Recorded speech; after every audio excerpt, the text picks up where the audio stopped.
All right. So we've got masked as an attempt to be environmentally friendly, but rather they're trying to save some money. Tanks are asked one to manufacture their tanks with a minimum amount of plastic.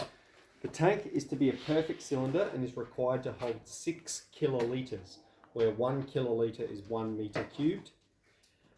For the volume of a cylinder, we've got a volume formula and we've got the surface area formula.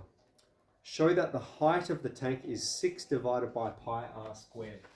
So what we're starting with is the volume is pi r squared h. That's for a cylinder, that's the volume.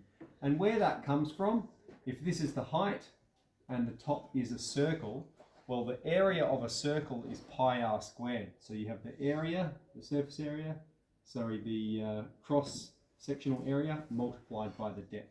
That's going to give you the volume. So that's where that formula comes from. Now we have the volume is equal to 6 kilolitres, which means the height is 6 divided by pi r squared, or 6 metres cubed. So that's part A. Part B, hence show that the total surface area of plastic is given by this equation. So we're told a formula for the surface area, right? That's 2 pi r squared plus 2 pi r h. So that's the formula for the surface area of a cylinder. I'd love to show you how we derive it, but for now, let's move on to, we've got here two variables. We've got r and h, which means we need to take this h value and plug it in here to reduce the formula to one variable. So we'll go to 2 pi r squared plus 2 pi r multiplied by 6 on top of pi r squared. All right, so that's the formula we're told for the surface area of a cylinder. Here we've rearranged h, so we're going to substitute that h value into this equation. Okay, continuing on, we will have pi at the top, pi at the bottom, cancels. One lot of r at the top, one lot of r at the bottom, cancels. So we're left with 2 pi r squared here, plus 2 times 6 will be 12 on top of r. All right, which is what it tells you. So remember, I've said leading up to this point, all we're doing is finding the function, okay? And there's marks to be earned here, but that's the tricky part. What we're really focusing on is the calculus techniques. We will go through how to develop these a bit, maybe today if we've got some time in a moment, or during another lesson leading up to the test. So here we've got the surface area function, and we want to minimize the surface area, right? We want to save some money and save the environment. So we're going to minimize it by first differentiating this equation.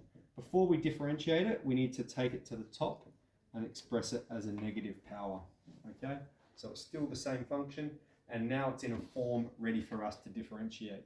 So if this is the surface area function, then this is the SA dash, the derivative of the surface area function. So that's going to become 2 pi r squared becomes 4 pi r, all right? Because pi is just a number. I might do this in a couple of steps for you actually. 2 pi, derivative of r squared is 2r, and then here 12r to the minus 2. So it'll simplify. 4 pi r, take 12 on r squared. All right, there's our surface area function. And this has popped up quite a bit, this kind of form. How do we solve this? How do we get rid of the denominator? Multiply both sides by r squared. So first we need the root. Multiply both sides by r squared. So we've got r squared here and r squared here. And it distributes, right? So it goes into this one. We'll have 4 pi r cubed. Take 12. Equals 0. Come up here. All right, move the 12 over. Now 4 pi, oh wait, sorry, getting excited.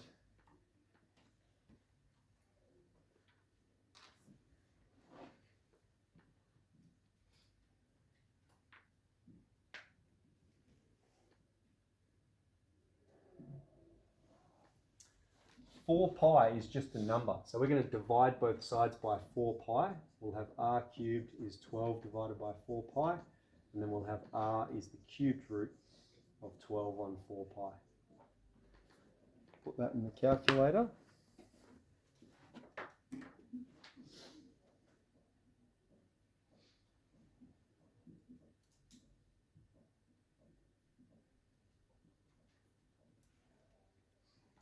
.9847.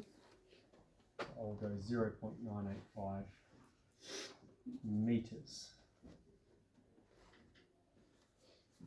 All right, so what have we done? We found the area function, we've differentiated it, and now we're drawing its sign diagram. We've got, here's the r value, 0.985.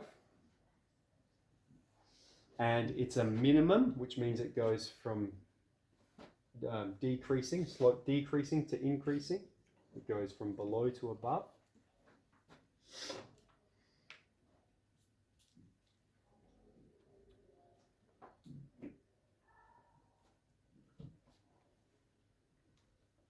All right, now, if we just read the question, it says find the exact value of the radius. This here is what we call the exact value because it includes every possible decimal place. Because it includes pi, it's an irrational number. It means it has an infinite number of decimal places. And so here it's exact because it includes all of those when it's written in that form. Here we've rounded it, okay? So we've shown here's the exact value and we've listed that just for the purposes of answering the next part, which says, hence state the value of the height and the surface area. Well, the height is 6 divided by pi times r squared. So that means the height is going to be 6 divided by pi times 0.985 squared.